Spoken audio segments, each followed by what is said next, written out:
कड़ाके की ठंड जो अभी और बढ़ेगी, इन सब के बीच रैन बसेरों की स्थिति दरअसल है क्या, यही समझने के लिए आपका अपना चैनल न्यूज 18 इन तमाम रैन बसेरों में पहुंचा।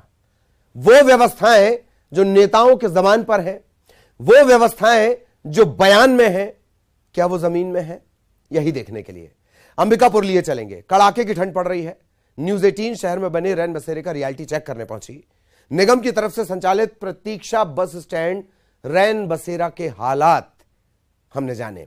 न्यूज 18 की पड़ताल में कुल 15 बेड, 12 पुरुषों के लिए, 3 बेड महिलाओं के लिए 20 रुपए में इस रैन बसेरे में रात गुजारी जा सकती है। सुविधा के नाम पर गद्दा, कंबल, चादर दिया जाता है। एक कंबल, एक चादर, एक तकिया अपने पास व्यवस्था है। पर व्यक्ति 20 रुपए के रेट से लेते हैं और महिलाओं का 3 बेड है और पुरुष का 12 बेड है। हमारे पास इतनी सुविधा है। मैं फ्रंट में मैं ही रहता हूँ गेट में, और बाकी जो आता है पब्लिक वो अपना सोता है और बाकी अपना सुरक्षा वो स्वयं करता है। बाकी जो बाहर से व्यक्ति आते हैं उसको मैं यहाँ सामने गेट के पास रहता हूँ। मैं अभी रैन बसेरा में रुक रहा हूँ। यहीं यहाँ की व्यवस्था अब मेरे हिसाब से ठीक है, और पिछले 4 बार से मैं यहाँ रुक चुका हूँ, विद फैमिली भी रुका हूँ, और भैया का व्यवहार भी अच्छा है। प्लस कोई यानी सुरक्षा में अचूक नहीं है, यहाँ सब बढ़िया है। अंबिकापुर में कड़ाके की ठंड पड़ रही है और इस वक्त हम अंबिकापुर के नया बस स्टैंड के नगर निगम द्वारा संचालित रैन बसेरा पर हैं। हम अंदर जाएंगे, अभी देखेंगे कि इस रैन बसेरा की स्थिति क्या है, क्या व्यवस्थाएं हैं, किस तरह से साफ सफाई है, और तमाम व्यवस्था का जायजा लेने के लिए हम इस वक्त जो है इस रैन बसेरा में पहुंचे हैं। और हमारे साथ कुछ लोग भी हैं। भैया आपका नाम क्या है? मेरा नाम इंद्रधन। क्या करते हैं आप? मैं रैन बसेरा का देखरेख करता हूँ। क्या क्या व्यवस्थाएं देते हैं, कितना शुल्क लेते हैं? यहाँ रैन बसेरा में पर व्यक्ति 20 रुपए के हिसाब से लेते हैं, और उसमें एक बेड, एक कंबल, एक चादर, एक तकिया देते हैं। कितने बेड हैं पुरुषों के लिए और महिलाओं के लिए? पुरुष के लिए 12 बेड है और महिलाओं के लिए 3 बेड। हमारे साथ कुछ यहाँ पे लोग भी दिखाई पड़ रहे हैं। कहाँ से रुके हैं आप लोग? मैं डिपार्टी से हूँ, नाम संतोष कुमार यादव है, और यहाँ गाड़ी छूट जाने की वजह से मेरे को इस रैन बसेरा में स्टॉप लेना पड़ा। कितना शुल्क लिए और क्या क्या व्यवस्था? उस शुल्क 20 रुपये लिया गया है, जिसमें एक बेड दिया गया है, चादर है, कंबल है, तकिए हैं। लाइट पूरी तरह से प्रॉपर जल रही है कि नहीं? देख रहा हूँ कि लाइट नहीं जल रही है पूरी तरह से। लाइट को एक्चुअल में क्या है, मतलब ज़्यादा लाइटिंग हो जाने के बाद आँख में पड़ती है ऊपर से आने की वजह से इसे लाइट को बंद किया गया है। बाकी सारे लाइट मतलब मेंटेन में है। इस रैन बसेरा में जो 12 जो बेड हैं वो पुरुषों के लिए हैं और 3 बेड हैं महिलाओं के लिए है। रैन बसेरा में जो गरीबों तबके के लोग हैं वो यहाँ रुकते हैं, और यहाँ की जो व्यवस्था है वो काफ़ी चुस्त दुरुस्त है। और साफ़ सफाई की बात करें, व्यवस्था की बात करें तो भी काफ़ी अच्छा देखने को मिला है। मैं श्रवण कुमार महंत, न्यूज़ 18 छत्तीसगढ़, अंबिकापुर। रायगढ़ लिए चलेंगे। रैन बसेरों के हाल के लिए न्यूज 18 की टीम यहां पर भी ग्राउंड जीरो पर पहुंची। ग्राउंड पर पड़ताल करने पर पता चलता है कि निगम की तरफ से बनाए गए बसेरे में खूबियां तो हैं, लेकिन खामियों की भी भरमार है। निगम प्रशासन यदि सुरक्षा के लिए जवान और शौचालय की साफ सफाई करवा दे तो ये रैन बसेरे एक मॉडल के रूप में उदाहरण पेश करेंगे। जब आप सफर करते हो और रुकने की जरूरत हो, ऐसे में रात के समय रैन बसेरा सबसे उपयुक्त स्थान माना जाता है। इस वक्त रायगढ़ के हम रैन बसेरा में हैं। यहाँ पर जायजा लेंगे कि किस तरह से व्यवस्था है साफ सफाई को लेकर, सुरक्षा को लेकर, और यहाँ जो रहने वाले हैं, जो विश्राम कर रहे हैं, उनसे भी जानने का प्रयास करेंगे कि रायगढ़ के रैन बसेरा कैसा है। आप देख सकते हैं रायगढ़ बसेरा का एंट्रेंस है। यहाँ से आप अंदर चल के आपको दिखाते हैं नज़ारा, किस तरह से वहाँ अभी व्यवस्था बना हुआ है। हम आ गए हैं रैन बसेरा के भीतर। आप देख सकते हैं किस तरह से ये हॉल है और हॉल में लाइटें चमचमा रही हैं। इसके साथ ही बिस्तर लगे हुए हैं जिनके पर्दे काफ़ी साफ सुथरे लग रहे हैं। और यहाँ पर कुछ यात्री हैं जो विश्राम करने के लिए रुके हैं। उनसे बात करेंगे कि ऑल ओवर उनका जो अनुभव है वो इसको लेकर कैसा है, क्या यहाँ पर सुरक्षा की व्यवस्था किस तरह से है, और साफ सफाई को लेकर क्या कहने हैं उनके। यहाँ के जो यात्री हैं विश्राम कर रहे हैं उनसे जानने का प्रयास करेंगे। यहाँ पे अच्छा है रैन बसेरा जो है, हर जगह मैंने काफ़ी जगह देखा, काफ़ी सिटियों में देखा मैंने। इस तरह की सुविधा हर जगह नहीं मिलती है। ये छत्तीसगढ़ के रायगढ़ में जो हमने यहाँ रैन बसेरा यूज़ किया, लेकिन काफ़ी अच्छा है ये। मैं महाराष्ट्र से आया हूँ जी और ये आश्रय स्थल है, जी बहुत अच्छा है, गरीबों के लिए अच्छा है जी और हर किसी के लिए अच्छा है। बस थोड़ा साफ सफाई का जो है ध्यान रखे, जी अच्छा लगेगा। और मैं नमस्कार करता हूँ, बहुत अच्छा है यहाँ। व्यवस्था में सही लगी क्योंकि मैं पहले भी कई बार आ चुका हूँ और यहाँ मतलब कई होटलों में था तो वहाँ पे ज़्यादा चार्जेस लगते थे और यहाँ पे मतलब कम चार्जेस में अच्छी व्यवस्था मिल जाती है। लैट्रिन बाथरूम भी सफ़ा है और जो मतलब फर्श वगैरह भी सफ़ा है, कंबल भी मिलता है, तकिया भी मिलता है और चद्दर भी मिलता है ओढ़ने के लिए। लोगों ने बताया कि यहाँ पर व्यवस्था तो बेहतर है, लेकिन कुछ चीज़ों में अगर सुधार किया जाए तो और भी बेहतर हो सकता है। यहाँ की अगर साफ सफाई की बात करें, यहाँ के अगर सुरक्षा व्यवस्था की बात करें तो अगर इसमें थोड़ा सुधार हो सके तो रैन बसेरा और भी बेहतर हो सकता है। हरपाल सिंह फूटे, न्यूज़ 18 छत्तीसगढ़ के लिए। और इन सबसे इतर रायपुर के रैन बसेरों के हाल अलग हैं। जहां सुविधाएं हैं वहां लोग नहीं हैं और जहां व्यवस्थाएं नहीं हैं वहां पर लोगों की भीड़, भारी भीड़ है। छत्तीसगढ़ के कई इलाकों में कड़ाके की ठंड पड़ रही है। पूस की रात और हल्कू चौधरी की कहानी आप सभी को याद होगी। आप देखिए कि यहाँ पर किस तरह से रैन बसेरा तो है लेकिन दूर में है, व्यवस्थाएं ठीक नहीं हैं, जो मुसाफिर है उनको आशियाना नहीं मिल पा रहा है। और आप देख लीजिए, एक तस्वीर बयां कर रही है कि किस तरह से लोग ज़मीन पर सोए हुए हैं और यहाँ पर सांप बिच्छू का तो भय है ही, साथ ही साथ जो खुले आसमान है, सर्द की वजह से, ठंड की वजह से कई तरह की बीमारियां हो सकती है और अगर ज़्यादा ठंड पड़े तो मौत भी हो सकती है। ये व्यवस्थाएं साफ बता रही है कि रैन बसेरा अगर होता तो इन मुसाफिरों को फुटपाथ पर सोना नहीं पड़ता। जो गरीब है, जो रोड पे सोते हैं, अभी इतनी ठंड पड़ रही है, यहाँ से बस स्टैंड काफ़ी दूर है, लोगों के लिए जगह नहीं है यहाँ पे आसपास सोने के लिए। लोग पूछते हैं जैसे बस स्टैंड कहाँ पे है तो उनको बताना पड़ता है कि यहाँ से आप चांदनी चौक जाओ, फिर वहाँ से जाओ, यहाँ से भी तो पचपली लगा जाओ दूसरे रूट से, फिर वहाँ से मुड़ो।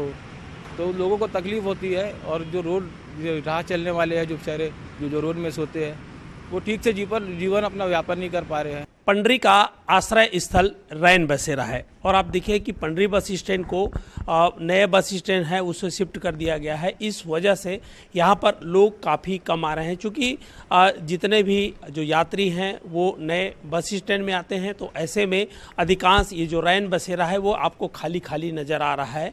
यहाँ के जो संचालक है वो कह रहे हैं कि यहाँ व्यवस्थाएं हैं वो दुरुस्त है, दी जाती हैं, चादर कंबल से लेकर के तमाम चीज़ प्रोवाइड कराया जाता है, लेकिन बस स्टैंड यहाँ से शिफ्ट हो जाने की वजह से रैन बसेरा पूरी तरह से खाली खाली है। नगर निगम की बिल्डिंग है, लेकिन क्या है कि हम लोग को आदेश है कि कंबल चादर सब संस्था प्रोवाइड करते हैं और बाकी मच्छर जाली हो गया और जैसे तकिया, गद्दा, बेड, पानी का व्यवस्था है, पीने का पानी का व्यवस्था है, नहाने धोने का, लॉकर का सुविधा था सर, लेकिन अभी क्या है चाबी सब ले लेके हो गया तो थोड़ा घूम गया है। एक रैन बसेरा जहाँ पर कोई भी व्यक्ति नहीं है, बहुत कम नॉमिनल व्यक्ति हैं क्योंकि बस स्टैंड को ट्रांसफ़र कर दिया है। दूसरा रैन बसेरा ये आश्रम का है। मैं अपने सहयोगी इमरान से कहूँगा कि वो दिखाए कि यहाँ किस तरह की स्थिति है। आप देख सकते हैं ये रैन बसेरा है, टूटी हुई पलंग है और ये गद्दा भी है जिस पे कोई भी मुसाफिर आएगा तो कैसे रुकेगा आप अंदाज़ा लगा सकते हैं।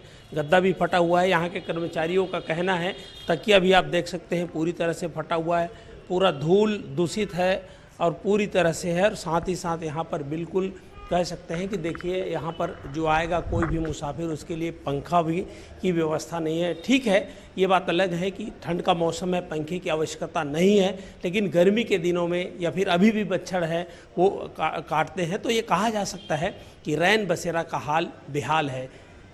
अब चिंता करने की ज़रूरत है कि आखिर जो मुसाफिर बाहर से आएंगे तो वो रुकेंगे कहाँ, फुटपाथ में रुकेंगे, ये सबसे बड़ा सवाल है। कैमरा पर्सन इमरान कुरैशी के साथ युगल तिवारी, न्यूज़ 18 रायपुर। तो ये स्थितियां हैं अलग अलग जगहों की, आपने देखी। और इस वक्त अंबिकापुर से श्रवण हमारे सहयोगी हमारे साथ जुड़े हुए हैं, रायगढ़ से हरपाल हमारे सहयोगी हमारे साथ जुड़े हुए हैं। श्रवण, पहले आपके पास में आना चाहता हूं, शॉर्ट में एक बार फिर क्या होना चाहिए और क्या आपने जमीन पर देखा? श्रवण। देखिए ललित, जो गरीबों का आशियाना रैन बसेरा के इस वक्त हम मौजूद हैं सामने। देखा जाए तो अंबिकापुर में जो तापमान है वो 8 डिग्री सेल्सियस हो गया है और कड़ाके की ठंड पड़ रही है। ऐसे में जो दूर दराज के जो लोग हैं वो बस स्टैंड में पहुंचते हैं और जिनकी बसें छूट जाती है वो इस रैन बसेरा में अपनी रात गुजार कर अपना जो है गंतव्य तक पहुंचते हैं। लेकिन कल जब हम देर रात यहाँ पे पहुंचे थे तब ये नज़ारा देखने को मिला था कि वहाँ पर बहुत ही कम लोग यहाँ पर रुके हुए थे। हालांकि जो व्यवस्था के तौर पर उनको एक कंबल, चद्दर और बेड दिया गया था और अभी भी हम उस रैन बसेरा के सामने हैं और आप देख सकते हैं कि जिस रैन बसेरा का जो दरवाज़ा है वो अभी बंद पड़ा हुआ है। ये दरवाज़ा जो बंद है, यहाँ पे कोई भी लोग मौजूद नहीं है। नगर निगम का ये रैन बसेरा है, यहाँ पे पूरी तरह से ये बंद है। यहाँ पे अगर कोई लोग अभी इस वक्त आता है और कहीं अगर उस जो बस है उसकी अगर मिस हो जाती है और वो रुकने का प्रयास करता है तो यहाँ पे ये दरवाजे आप देख सकते हैं बंद है। तो कहीं ना कहीं एक लापरवाही नगर निगम के कर्मचारियों के द्वारा यहाँ पे देखने को मिली है, क्योंकि जिस तरह से यहाँ पे मौसम देखने को मिल रहा है, क्योंकि पूरा प्रदेश के अगर हम ठंड की बात करें तो काफ़ी ये जो ठंड है वो अधिक रहता है और यही वजह है कि जो जिनकी बस छूट जाती है वो यहाँ पर अपना रात गुजारते हैं। यहाँ पे ये कुछ अभी मौके पर व्यक्ति पहुंचे हैं, हम इन्हीं से बात करते हैं। ये बताइए कि हैं क्या है? मैं रैन बसेरा का संचालक हूँ। अभी तो रैन बसेरा का दरवाजा बंद है। यहाँ शाम को 6 बजे खुलता है और सुबह 6 बजे बंद होता है। ये बताइए कि ठंड का जो समय है यहाँ पे 6 बजे पूरे अंधेरा हो जाता है। ऐसे में जो दूर दराज के लोग आएंगे वो दरवाजा अगर बंद रहेगा तो वो वापस चले जाएंगे। तो कहीं ना कहीं ये रैन बसेरा जो गरीबों के लिए बनाया गया है कि रात गुजार सकें, सड़क पर ना सोएं, है ना, उनको कोई तकलीफ ना हो। तो ये किसकी गलती है? क्या लगता है कि समय सारणी को चेंज करना चाहिए? भाई नगर निगम अपने को जो समय सारणी दिए हैं उसी के अनुसार हम चला रहे हैं। अगर वो आगे अगर पहले अगर दिन भर चलाएं या तो उसके अनुसार चलाते हैं तो हमको चलाना पड़ेगा उसके हिसाब से। अभी आप जरा दरवाजा खोलिए, हम भीतर जाके देखते हैं कि क्या स्थिति है, क्या यहाँ पे है। जिस तरह से यहाँ पे इस रैन बसेरे के सामने हम खड़े हैं तो अभी हमको सबसे ज्यादा जो तकलीफ दे ये लगा कि यहाँ मच्छरों का बहुत ज्यादा आतंक है। काफी मच्छर हैं। लोग यहाँ जो सोते होंगे तो क्या उनको मच्छरों के लिए राहत के लिए कुछ इस रैन बसेरा में व्यवस्था की गई है वो हम आगे देखेंगे। यहाँ पर जब हम कल आए थे तो यहाँ पर देखे थे व्यवस्था तो ठीक है, कम्बल जो है वो भी सही है, चादर भी सही लगे हैं, व्यवस्था सब ठीक है। लेकिन एक चीज देखने को मिला, यहाँ मच्छरदानी नहीं है। मच्छरदानी नहीं होने की वजह से यहाँ जो रात्रि जो लोग विश्राम करते होंगे उनको मच्छरों से काफी परेशानी करना पड़ेगा, क्योंकि यहाँ पे 15 जो बिस्तर हैं, कल जैसे यहाँ पे हम मौके में पहुंचे थे तो 15 बिस्तर हैं। 15 में 12 जो है पुरुषों के लिए हैं और 3 बेड जो है महिलाओं के लिए हैं। किसी में भी मच्छरदानी की व्यवस्था नहीं की गई है और जिस तरह से लोग यहाँ पर बहुत ही कम देखने को यहाँ पे मिले। हालांकि 20 रुपये यहाँ का शुल्क है। लोग कल बात किए तो लोगों का यही कहना था कि होटल में रुकने से ज्यादा यहाँ पे सुविधा यहाँ पर मिला है। लेकिन ये है कि जो जिस तरह से 6 बजे यहाँ रैन बसेरा को खोला जाता है तो कहीं ना कहीं ये जो है लोगों के लिए मुसीबत का सबब है। ललित, जाहिरा तौर पर मुसीबत का सबब है। रायगढ़ से हरपाल भी हमारे साथ बने हुए हैं। हरपाल, वही सवाल आपसे भी, क्या वादे दावे थे, क्या जमीन पर नजर आता है? इसके अलावा एक बड़ा पहलू है इन रैन बसेरों में पुरुषों और महिलाओं के लिए अलग अलग व्यवस्था की। हरपाल, इसे लेकर भी आपने क्या देखा वो भी बताएं। जी जी ललित, बिल्कुल निश्चित तौर पर हमने जब रैन बसेरा का जायजा लिया तो वहां पर इंफ्रास्ट्रक्चर जो है, अगर बात करें वहां के गद्दे बिस्तर की, तो ये तो बेहतर मिले, क्योंकि लगभग 2-2.5 साल पहले ही रैन बसेरा को पुरानी बिल्डिंग से नए बिल्डिंग में शिफ्ट किया गया है। लेकिन अगर बात करें वहां पर महिलाओं के लिए और पुरुषों के लिए अलग अलग कमरे की, तो ये तो बाकायदा बने हुए हैं। लेकिन अगर सबसे बड़ी बात होती है सुरक्षा की, महिला पुरुष रात के समय एक ही जगह पर विश्राम कर रहे हैं, तो ऐसे में सबसे बड़ी बात आती है सुरक्षा की। लेकिन नगर निगम जिस रैन बसेरा का संचालन कर रही है वहां पर ना ही सुरक्षा के लिए किसी भी तरह के नगर सैनिक के जवान या प्राइवेट में कोई भी सिक्योरिटी के लिए इंतजाम नहीं है। वहां पर बाकायदा अगर बात करें वहां के, तो खुद जो प्रतीक्षालय में रुके हुए थे उन्होंने खुद बताया कि रात के समय जो है शराबी और असामाजिक तत्व जो लोग हैं वो लोग आते हैं और यहाँ पर वो हंगामा करते हैं, जिसकी वजह से वो लोग काफी असहज महसूस करते हैं। और अगर अंदर की बात करें, वहाँ पर व्यवस्था की बात करें, तो महिलाओं के लिए और पुरुषों के लिए जो रूम बनाया गया है उनमें एक हॉल की तरह सेपरेट रूम बना है, जिसमें अगर सुरक्षा के व्यवस्था नहीं रखे जाएंगे तो कहीं न कहीं बड़ी घटना जो है घट सकती है। और अगर वहाँ के अगर नगर निगम ने जिस तरह से व्यवस्था रखे हैं, तो बात करें जैसे लगातार अब वहाँ पे दिगर राज्यों से भी लोग आते हैं, क्योंकि रायगढ़ नगर निगम में 2 रैन बसेरा बनाए गए हैं। एक जो रैन बसेरा है वो शहर के मुख्य जो बस स्टैंड है केवड़ाबाड़ी बस स्टैंड, उसी के यात्री प्रतीक्षालय के ऊपर बनाया गया है। तो ये जो केवड़ाबाड़ी बस स्टैंड है ये अंतर्राज्यीय बस वहां से परिवहन होता है, तो ऐसे में बाहरी राज्य के लोग आते हैं, तो कहीं न कहीं सुरक्षा के लिए जवाबदारी बढ़ जाती है। और जो रैन बसेरा में महिलाएं रात के समय रुकती हैं, उनके लिए जो सुरक्षा के इंतजाम हैं उसको बढ़ाने चाहिए।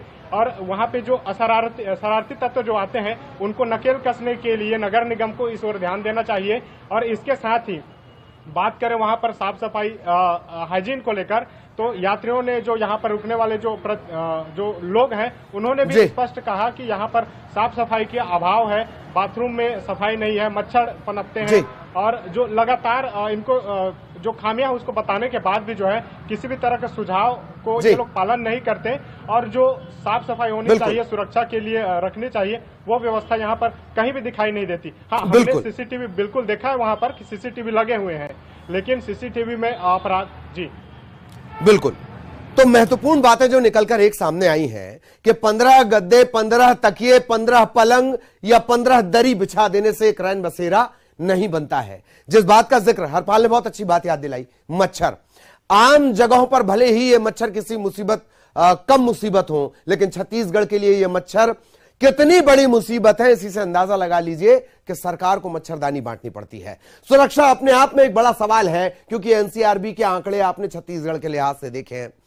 और सबसे बड़ी बात कि कोई भी व्यवस्था तब आदर्श होती है जब कमिश्नर, मंत्री, नेता, अधिकारी वो भी उस रैन बसेरे में जाए, एक रात गुजारे और सुबह जब उठे तो उसे लगे कि हां ये व्यवस्थाएं होती हैं। क्या इस आदर्श स्थिति में है ये रैन बसेरे? कतई नहीं। बहुत बहुत शुक्रिया आप दोनों का इस तमाम जानकारी के लिए। हमारे सहयोगी विस्तार से हमें जानकारी दे रहे थे। ये रियलिटी है रैन बसेरों की। इसी के साथ इस बुलेटिन में इतना ही। खबरें जारी।